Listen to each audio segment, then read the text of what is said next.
Fala aí pessoal, Rodrigo trazendo pra vocês mais um vídeo de primeiras impressões de The Last of Us, dessa vez do segundo episódio da segunda temporada, pelo Vale, né? É o fatídico episódio, então por onde começamos? Vamos falar sobre a fronte de Jackson. Basicamente o Tommy reuniu todo mundo num local porque ele tá preocupado. Uma patrulha voltou e reportou que havia infectados escondidos sobre o corpo de outros na neve. Isso acaba batendo com a informação que a Ellie e a Dina trouxeram sobre o infectado inteligente. Então eles bolam um plano lá para que Jackson fique segura caso haja uma invasão, né? Então os idosos e as crianças vão se abrigar nos porões das casas. A rua principal vai ser esvaziada, só vai ficar lá mesmo pessoas com lança-chamas. No telhado das casas, dos prédios lá vão estar pessoas com armas. E o resto vai estar no muro, né? Defendendo o muro. E aí, beleza. A Ellie, ela é acordada pelo Jesse, né, que veio buscá-la pra patrulha. Ela diz, não, eu ia com o Joe e tal. Porque mesmo os dois não estando se falando direito, ele faz parte da vida dela. Em algum momento eles vão ter que passar um tempo juntos. E ela diz, não, eu vou na patrulha com o Joe hoje. Ele, não, o Joe saiu mais cedo com a Dina, ele queria te deixar dormir. E aí, ok, né? Eles passam na Maria antes, né, porque eles precisam ouvir o discurso lá do Tommy. E a Maria quer que o Seth se desculpe com a Ellie por como ele agiu na noite anterior. Ele até faz alguns sanduíches, mas a Ellie caga pra ele e vão embora, né, pra patrulha. Só que aí começa, né, o clima a piorar. Começa uma tempestade, né, então todas as patrulhas que saíram estão voltando. E as que estão muito longe procurem algum abrigo. O Jesse e a Ellie se abrigam no mercadinho, que era o esconderijo do Eugene. Pra quem não lembra, o Eugene é o marido da era o marido da Gale e foi o parceiro de patrulha do Jesse. Inclusive aquele esconderijo, aquele supermercado tá cheio de plantinha das verdes. Se é que vocês me entendem, né? E aí eles conversam um pouco sobre o Eugene, que ele foi um vagalume, que ele desertou e que o que aconteceu com ele, né, que o Joe teve que matá-lo, infelizmente foi a única opção. Então provavelmente ele foi infectado. Só que aí que tá, todo mundo tá voltando, menos o Joe e a Dina, porque tá uma interferência muito grande no sinal.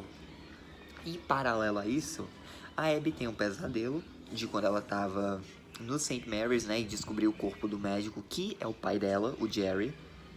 E ela ficou traumatizada, remoendo ódio esse tempo todo. Ela acorda, né, e descobre que Jackson não é tipo meia dúzia de tendas de acampamento, isso é uma comunidade inteira. Então vai ficar muito difícil eles se infiltrarem lá para encontrar o Joel.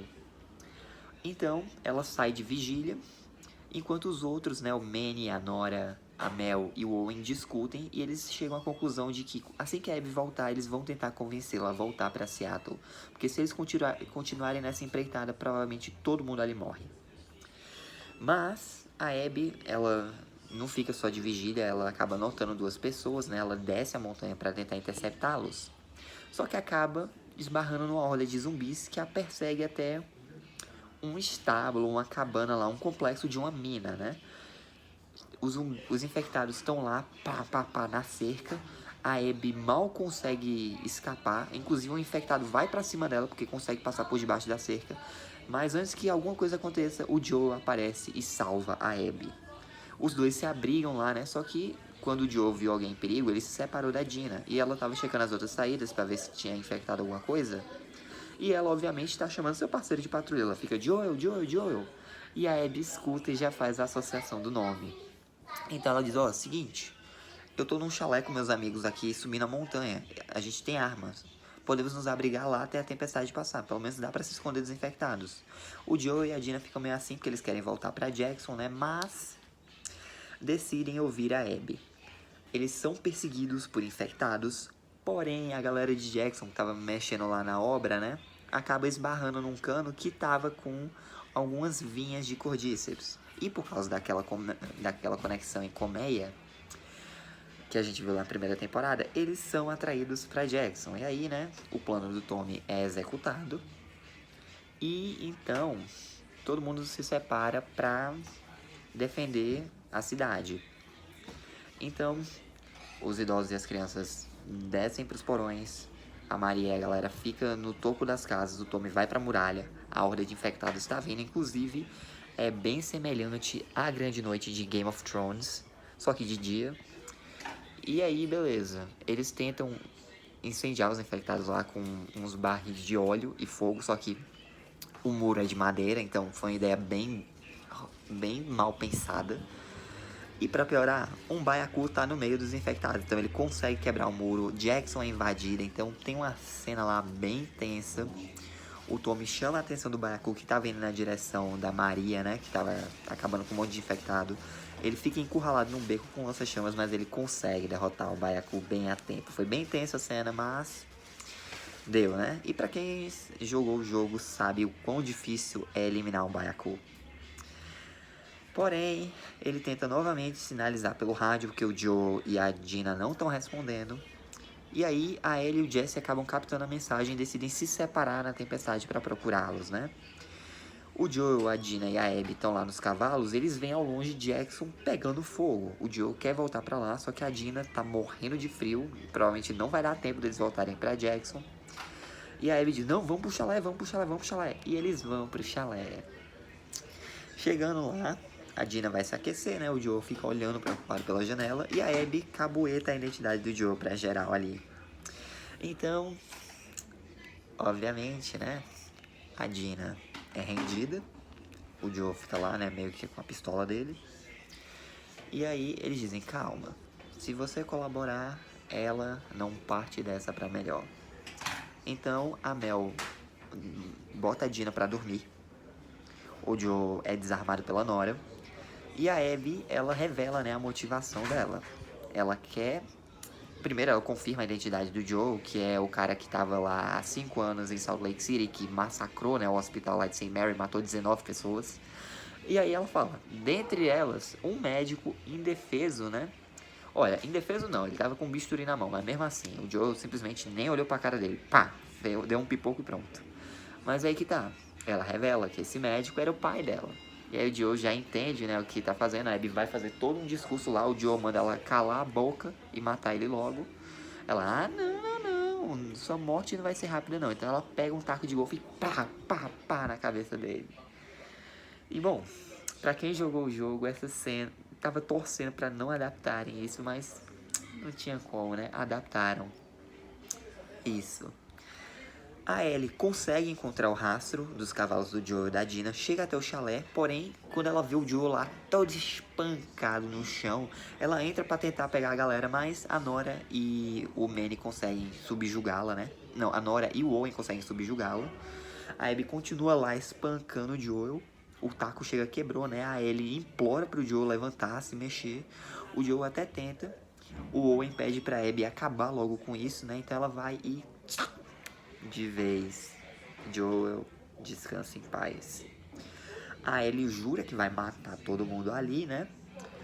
O Manny dá um chute no estômago dela. Eles vão embora. E a Ellie vai lá sem ar, se arrastando até o Joel e desmaia. Então, nós temos uma elipse de tempo, né? O Jesse conseguiu encontrar a Ellie. A Dina já acordou, né? Ela meio que viu o símbolo da galera lá da Wolf, que é de Seattle. E aí, o Jesse, a Dina voltam pra Jackson com a Ellie na garupa. E o corpo do Joe amarrado num saco, sendo arrastado. Gente, foi muito difícil assistir a cena de novo, tipo... No jogo já era brutal, mas aqui eles tentaram deixar a cena mais realista, né? Mais pro lado sentimental, mais emocional da coisa. E pegou. Chorei muito. E aí que tá, né, gente? O Pedro Pascal comentou, né, que ano passado, quando estavam filmando a temporada e chegou no dia, né, da morte do Joel, ele sentiu que o pessoal da produção não tava muito... tipo, ainda não tinha processado a informação pra galera da equipe. Não até ele entrar, né, no set com a maquiagem e as próteses para gravar. E aí ficou um clima mó fúnebre na equipe. Foi uma vibe bem pesada. Inclusive, o fim do episódio, né, toca uma música chamada Through the Valley, que é na verdade, é um cover da música cantado pela Ashley Johnson, que foi a atriz, né, que fez o mocap e a dublagem da Ellie nos jogos. Inclusive, essa música já apareceu no trailer do segundo jogo. E aqui, a versão que toca mistura vocais do trailer com novos vocais feitos pela Ashley Johnson. Inclusive, ela teve um cameo na primeira temporada como Anna, a mãe da Ellie, né? Outra referência no discurso do Tommy, ele faz referência a um personagem lá pelo nome. Eu esqueci agora o nome do personagem, mas nos jogos ele aparece na represa, no primeiro jogo, quando nós reencontramos o Tommy e conhecemos a Maria pela primeira vez, né? E, bom, o Neil Druckmann e o Craig Mazin falaram, né, que a morte do Joel sempre estaria inclusa na série. Então eles aproveitaram o primeiro episódio para meio que decidir como que eles executariam isso. Eles queriam deixar claro pro público como estava a relação da Ellie com o Joel antes dessa tragédia ocorrer, né? E querendo ou não, isso acaba sendo bem parecido com a vida real mesmo, porque quantas vezes, né, não aconteceu de duas pessoas estarem brigadas, não se resolverem e uma delas acabar morrendo, tipo... Eu diria que por mais chateado ou magoado que você esteja com alguém, pelo menos tentem se entender, se resolver antes que seja tarde demais. Tipo, diga pra pessoa o que você queria dizer pra ela antes de acontecer, né? A vida é um sopro. E é isso, o episódio foi bem fúnebre, bem pra baixo. Foi um dos melhores episódios de The Last of Us pra mim. Embora, né, tudo, porque a Batalha de Jackson foi tensa, mas não foi o conflito principal do episódio. Foi, obviamente, uma preparação para o que seria com a Abby. A atuação da Kaitlyn Dever tá espetacular. A Bella transmitiu toda a dor, a emoção lá, bem bacana. E, ó, sensacional, gente. Sensacional. Mas é isso. Essas foram minhas primeiras impressões, né? Saiu um pouco atrasado o vídeo, mas tá aí. Espero que tenham gostado. Deixa um like, se inscreva no canal, ative o sino para não perder nenhum vídeo novo. Fique com Deus no coração. Jesus te ama. Um forte abraço. Até a próxima e adeus, Joel.